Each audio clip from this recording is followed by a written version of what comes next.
Tá lavando o carro do pai? Davi, tá lava. Lava o carro. Lava o carro, filho. Óbvio, cara, ele pegou a esponja. Ainda lava o meu cantinho.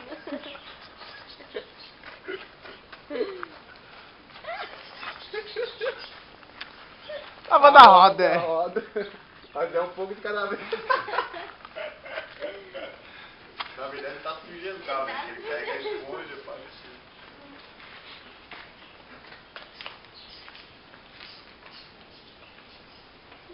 Deu, negão, deu?